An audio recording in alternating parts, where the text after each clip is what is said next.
नमस्कार।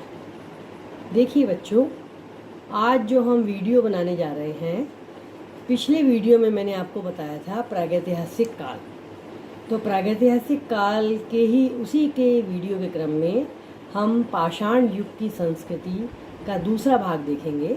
हम कर रहे थे पाषाण युगीन संस्कृति। पाषाण युगीन संस्कृति में हमने देखा कि 3 भाग हैं प्रागैतिहासिक काल के: पुरा पाषाण काल, मध्य पाषाण काल और नव पाषाण काल। इसमें हमने पूरा पाषाण काल देखा।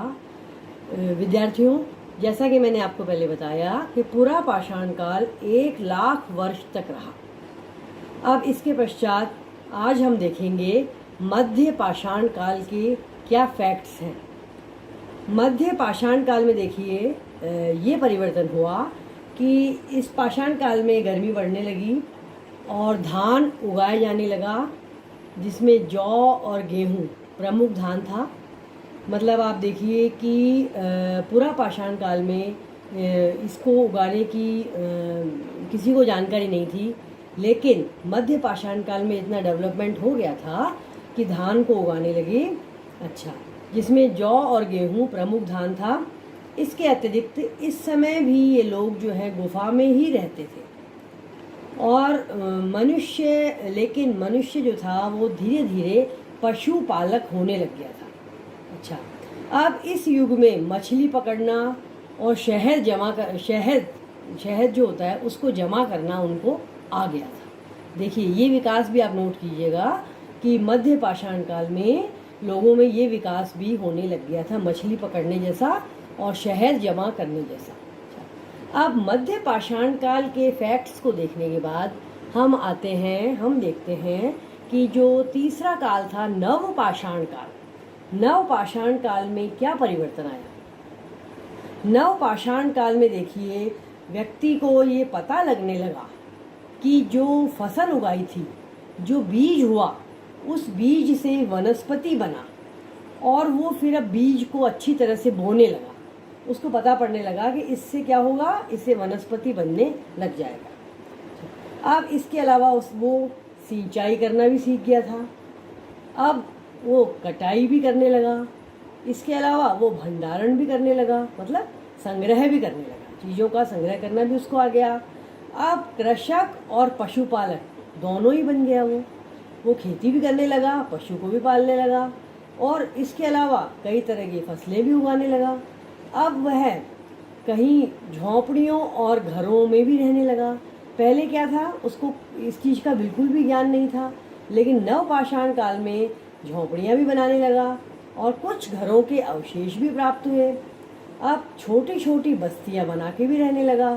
फिर इससे क्या हुआ, झोंपड़ियाँ बनी, घर बने। इसके बाद में उसने क्या किया, उसके परिवार बने और परिवारों ने किसका रूप ले लिया? परिवारों ने जनजाति का रूप ले लिया। फिर वह उसके बाद उनमें ये भी चेतना आई कि जो बलशाली और ज्येष्ठ बड़ा है, उसको क्या बनाए, उसको सरदार बनाने लगा। मतलब एक तरह से लीडर बनने की भी उनको पता पड़ा कि लीडर भी बनाया जा सकता है। फिर अब वो भाषा का भी ज्ञान होने लगा और संगीत में भी रुचि लेने लगा। और पेंटिंग तो आपको बताया मैंने कि इसके पहले पूरा पाषाण काल में, मध्य पाषाण काल में भी वो गुफाओं में चित्रकारी करने लग गया था। इसके अलावा जल, आकाश, पृथ्वी, सूर्य की पूजा करने लगा। इसके अतिरिक्त वह गाय को भी पूजने लगा। और अब मतलब उसमें जो पूजा का भाव था, मतलब आपको हम इतिहास में अक्सर बताते रहते हैं कि व्यक्ति का जब से जन्म हुआ तब से उसने पूजा करना सीख लिया था। और भक्ति जो है ना, जो आपको मध्यकाल में भक्ति आंदोलन पढ़ाया जाता है, उसमें यही बताते हैं कि व्यक्ति के जन्म के साथ ही पूजा प्रारंभ हो गई थी। अब वो पूजा भी करने लगा और मिट्टी के बर्तन भी बनाने लग गया। अब इसके अलावा इस प्रकार से हम देखते हैं कि जो प्रागैतिहासिक शब्द है वो प्राग प्लस इतिहास से मिलकर बना है। अब आप ध्यान दीजिएगा, आपके अति लघुतरात्मक प्रश्न ये भी आ सकता है कि प्रागैतिहासिक का अर्थ क्या है। तो आप क्या कहेंगे, प्राग प्लस इतिहास से मिलकर बना है प्रागैतिहासिक, जिसका शाब्दिक अर्थ है इतिहास से पूर्व का युग, यह आपके 2 नंबर का प्रश्न भी हो सकता है।